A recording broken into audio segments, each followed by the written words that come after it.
નમસ્કાર. આજે આપણે પીએમઓ મોદી ટીવીના માધ્યમથી ડૉક્ટર કિરીટ સોલંકી જે અમદાવાદના પૂર્વ સાંસદ છે અને એમનું જે મૂળ વતન છે પાટણના ચાણસ્માના છે અને જેમણે પોતાના સમાજના જાગૃતિ માટે, સંતો માટે, સેવા માટે, સુરા માટે જેમણે ભેખ ધારણ કરેલો છે. પહેલાં તો અમારી ચેનલ એમનું બુકે આપીને સ્વાગત કરે છે. ધન્યવાદ સાહેબ આપનો. અને આપે જે વડાપ્રધાન શ્રીનું દિલ જીતી લીધું, કારણ એવું છે કે એમણે દિલ જીત્યું, એમણે એક એવા બલિદાન આપનાર એવી એક વ્યક્તિના જીવનને જાગૃત કર્યું. આપણે કહીને કે સુરાપુરાની ખાંભીઓ બોલે, સુરાપુરા બોલે અને પાડિયા પણ બોલે, એમ એમણે એવા એક સંતની વાતને જાગૃત કરી, સમાજની પાસે મૂકી એવી નથી. એ ખરેખર એમનું જે બલિદાન હતું એ પાટણ માટેનું અદ્ભુત બલિદાન હતું. પાટણની અંદર એમના જેવું બલિદાન કોઈ આપ્યું નથી. એવા બલિદાનની વાતો નરેન્દ્રભાઈએ એમની જાગૃત કરી અને નરેન્દ્રભાઈ મોદીએ એમની આ ટપાલ ટિકિટ પણ બહાર પાડવામાં આવી. આપ જોઈ શકો છો, આ ટપાલ ટિકિટ આ કોઈ સામાન્ય વ્યક્તિત્વ નહોતું, એવા એક સંતની વાત છે. અને નરેન્દ્રભાઈ જ્યારે એમનું સન્માન કર્યું, એવા અમારા ડૉક્ટર સાહેબ એમની સમક્ષ અમે આવી ગયા છીએ અને એમણે આવા સંતના જીવનને જાગૃત કર્યું. તો હજુ પણ એમની સાતમ આવી રહી છે અને સાહેબ સતત ને સતત આના પ્રચાર પ્રસાર પાછળ લાગેલા છે. તો નમસ્તે સાહેબ, આપણે જે ટપાલ ટિકિટ બહાર પડી અને એનું એ વ્યક્તિત્વ કોણ હતું, એ વ્યક્તિ વિશેષ કોણ હતા, એમને તો કોઈ ઓળખતું નહોતું. આપે એમની વાતને ઉજાગર કરી. તો એવી વ્યક્તિ વિશેની વાત અમારી ચેનલને, અમારા શ્રોતાઓના મળે અને અમારી ચેનલના માધ્યમથી ઘર ઘર સુધી, જન જન સુધી સાહેબનો જેમ વિકાસનો મંત્ર છે, આવા સંત અને સુરાની વાતો ઘર ઘર સુધી જવી જોઈએ અને એ વાત ઘર ઘર સુધી જાય એવો અમારી ચેનલનો પ્રયાસ. જી સાહેબ. જે આપનો ખૂબ ખૂબ આભાર. હું આપનો ને આપની ચેનલનો હૃદયથી આભાર વ્યક્ત કરું છું કે આપે એક એવા વિષયને લઈને આજે મારી સાથે એક સાક્ષાત્કાર કર્યો છે, બદલ હું આપનો ધન્યવાદ પાઠવું છું. આપ જે વ્યક્તિની વાત કરો છો એ બલિદાની સંત હતા અને એ 1000 વર્ષ પહેલાં ગુજરાતની ધરા ઉપર પેદા થયા હતા. એમનું નામ હતું વીર મેઘમાયા. બરાબર. આ સંત હતા. એ ધોળકાની પાસે રનોડા ગામ છે. 1000 વર્ષ પહેલો એમનો ત્યાં જન્મ થયો હતો અને એ જન્મ દિવસ હતો એ વિક્રમ સંવત 1945 ભાદરવા સુદ નુબ રનોડા ધોળકા ખાતે એમનો જન્મ થયો હતો. આ વ્યક્તિ એ વણકર પરિવાર એટલે કે દલિત પરિવારમાં જન્મ થયો હતો અને હું એની ટૂંકમાં વાત કહું તો એ વખતે ગુજરાતનું પાટનગર અણહિલપુર પાટણ હતું. અણહિલપુર પાટણ જે અત્યારનું પાટણ છે અને એ પાટનગરમાં રાજા તરીકે શિવ ભક્ત અને મહાપ્રતાપી રાજા સિદ્ધરાજ જયસિંહ સોલંકી ત્યારે રાજ્ય કરતા હતા. બરાબર છે. અને તે વખતે પાટણની સીમાઓ માળવા સુધી, નીચે કર્ણાટક સુધી અને ખૂબ જ વિસ્તરિત હતી. ત્યારે પાટણમાં જે પાણીની કિલ્લત હોવાથી, પાણીની જે લોકોને તકલીફ પડતા, બહુ શોર્ટેજ હતી એ સમયે પાટણમાં. તો એ શોર્ટેજ હોવાથી સિદ્ધરાજ જયસિંહે લોકોના માટે સહસ્ત્રલિંગ તળાવનું નિર્માણ કર્યું. આજે પણ રાણકી વાવની પાસે પાટણમાં એ તળાવ આજે મોજૂદ છે અને એને સહસ્ત્રલિંગ સરોવરનું નામ એટલા માટે આપ્યું કે રાજા પોતે શિવભક્ત હતા અને ત્યારે એમણે સરોવરની ચારો બાજુ 1008 શિવ મંદિર બનાવ્યા અને એમાં શિવલિંગની સ્થાપના કરી. આટલું બધું કામ કરવા છતાં પણ એ સરોવરમાં પાણી ઉપલબ્ધ ના થયું. સાહેબ, અત્યારે આપણા નરેન્દ્રભાઈ પણ સોમનાથની અંદર સોમનાથ સ્વાભિમાન પર્વ આપણે જ્યારે ઉજવાઈ રહ્યું છે ત્યારે આપણે પાટણની આ જૂની યાદોને યાદ એટલા માટે કરીએ કે ત્યારના રાજાઓ પણ 1000 શિવલિંગ અને સહસ્ત્રલિંગ તળાવ બનાવેલું. એટલે તમે જુઓ તો શિવ અનાદિ છે, રાજાઓ બદલાતા રહે છે, રાજકારણ બદલાતું રહે છે, સત્તાઓ પરિવર્તન થાય છે, પણ મારો ભોળેનાથ તો ઈનો ઈ છે. અને એવા સહસ્ત્રલિંગ તળાવની વાત કરે છે અને એની અંદર પાણી ખૂટી જાય એ સમયે કયા સંતે બલિદાન કર્યું, શિવલિંગનું સ્થાપન થયું, એની જી સાહેબ આપ વાત કરો. એટલે એ સરોવરમાં પાણી ઉપલબ્ધ ના થયું ત્યારે રાજાએ પંડિતોને પૂછ્યું કે આમાં પાણી કેમ ના આવ્યું. ત્યારે પંડિતોએ એનો ઉપાય બતાવ્યો કે રાજા ઉપર કોઈ એક સતી સ્ત્રીનો શ્રાપ હતો અને એ શ્રાપિત હોવાના લીધે આ સરોવરમાં પાણી પેદા નથી થયું. ત્યારે રાજાએ પૂછ્યું કે એનો ઉપાય શું છે.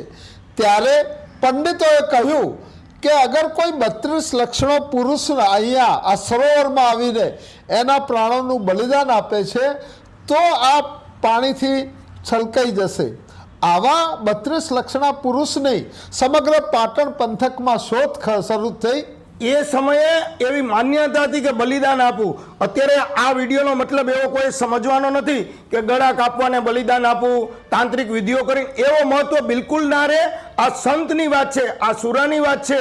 જેમ તો ચેલૈયાને પણ ખાંડવામાં આવ્યો હતો, એનો મતલબ એના બાપે એની હત્યા નહોતી કરી. આને ગેરસમજણના રૂપે સમાજ ના ફેલાવે. જી સાહેબ. જી, એટલે ત્યારે વીર મેઘમાયાની પાસે રાજાના પંડિતો અને સૈનિકો ગયા અને એને કહ્યું કે તમે બલિદાન આપશો. મને ગર્વ થાય છે કે એ વખતે લબરમુછીઓ વીર મેઘમાયા હતો અને એને 2 બાળકો હતા અને માતા પિતા હતા. એણે સ્વેચ્છાએ કહ્યું કે હા, હું બલિદાન આપીશ, પરંતુ મારી એક શરત છે કે હું રાજાની સામે સાક્ષાત્કાર કરવા માગું છું. રાજાને હું કહેવા માગું છું કે જે એ વખતે જે અનટચેબિલિટી એટલે અસ્પૃશ્યતા એની ચરમસીમા ઉપર હતી, ત્યારે અસ્પૃશ્યતાને નાબૂદ કરવા માટે રાજાની સાથે એને સાક્ષાત કર્યો. રાજાએ એની વાત માની અને પછી વાંચતે ગાજતે રાજા એને સહસ્ત્રલિંગ સરોવરમાં લઈ ગયા. એમણે એમનું બલિદાન ત્યાં આપ્યું અને સમગ્ર સરોવર પાણીથી ઉભરાઈ ગયું. આ પાણી એ ફક્ત દલિતોએ નહોતું પીધું, સમાજના દરેક વર્ગના લોકોએ પીધું હતું, સમાજના દરેક જ્ઞાતિઓના લોકોએ પીધું હતું, દરેક સંપ્રદાયના લોકોએ પીધું હતું. અને હું તો ત્યાં સુધી કહીશ કે રાજાએ પણ એમાંથી કળશો ભરીને પીધું હશે. સાહેબે આપણને આજે વાત કરી. આજે લોકશાહી પર્વ આપણે ઉજવી રહ્યા છીએ, સોમનાથ સ્વાભિમાન પર્વ જ્યારે આપણે ઉજવી રહ્યા છીએ અને સહસ્ત્રલિંગ તળાવની વાત કરી રહ્યા છીએ, ત્યારે પણ સિદ્ધરાજ જે હતો રાજવી, એણે અસ્પૃશ્યતા નિવારણ આ સંતના માધ્યમથી થયું હતું.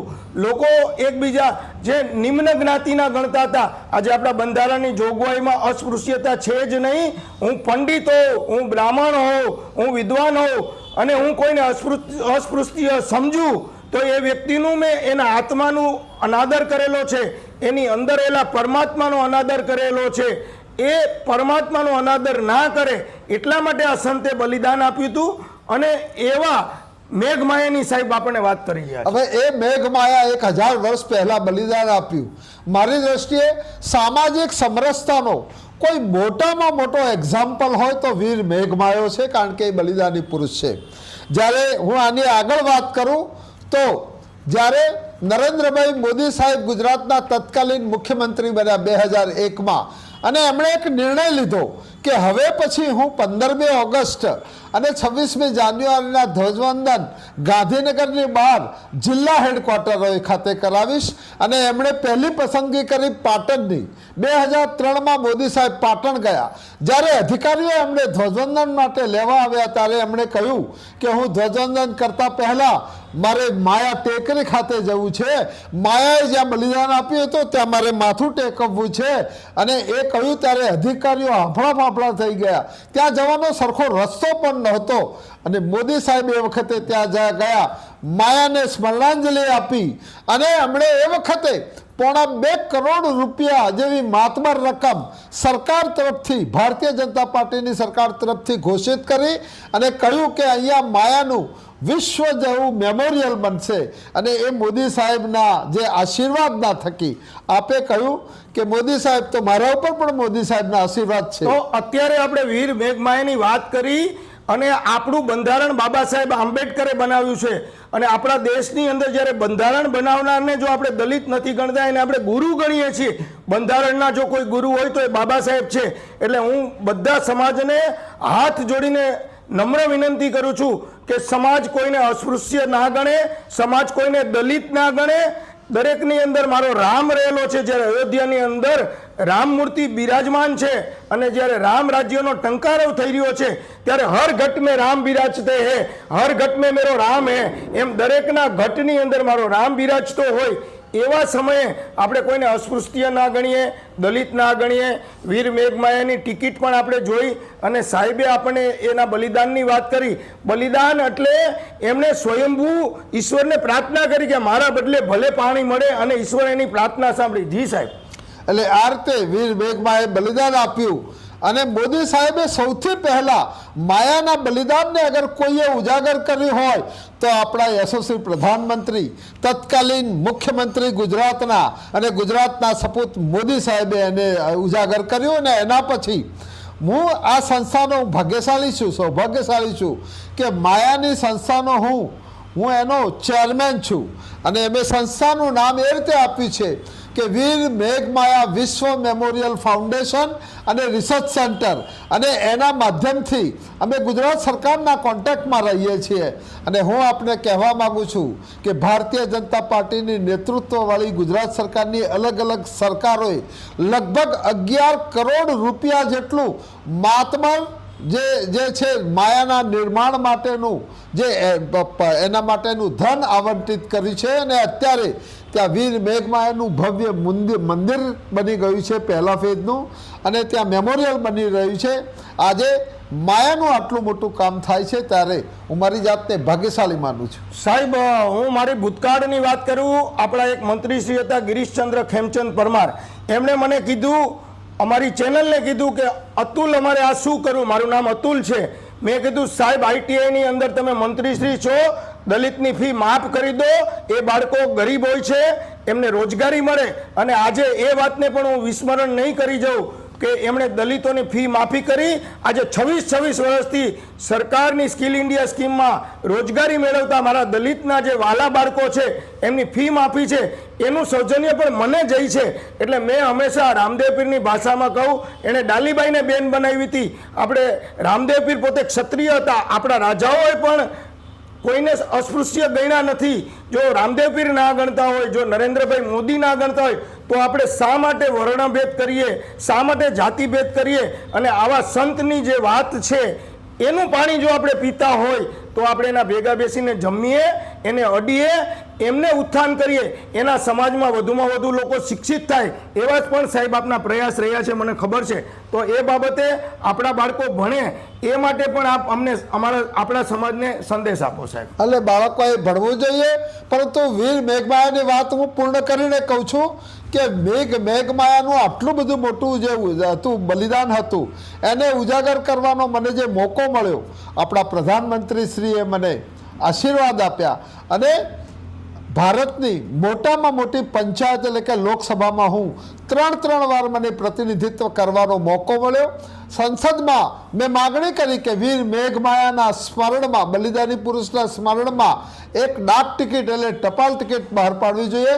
અને હું મોદી સાહેબનો હૃદયથી આભાર માનું છું કે એમના આશીર્વાદથી આજે એ ડાક ટિકિટ ઓલરેડી પસાર થઈ ગઈ છે. આ એ ફોટો છે ડાક ટિકિટનો, અને આની અંદર એ ડાક ટિકિટ પણ બતાવેલી છે કે કેવી ડાક ટિકિટ બનેલી છે. એટલે આ રીતે નરેન્દ્રભાઈ મોદી સાહેબે વીર મેઘમાયા માટે હમણાં જ પાટણ આવ્યા હતા ત્યારે પણ એ બોલ્યા હતા. તમે કહેશો તો હું એ વિડીયો પણ આપને શેર કરીશ. પરંતુ વીર મેઘમાયા એ એવો બલિદાન કે અત્યાર સુધી આ પ્રકારનું બલિદાન મેં કોઈ સંત જોયા નથી. ત્યારે હું મેઘમાયાને નમન કરું છું.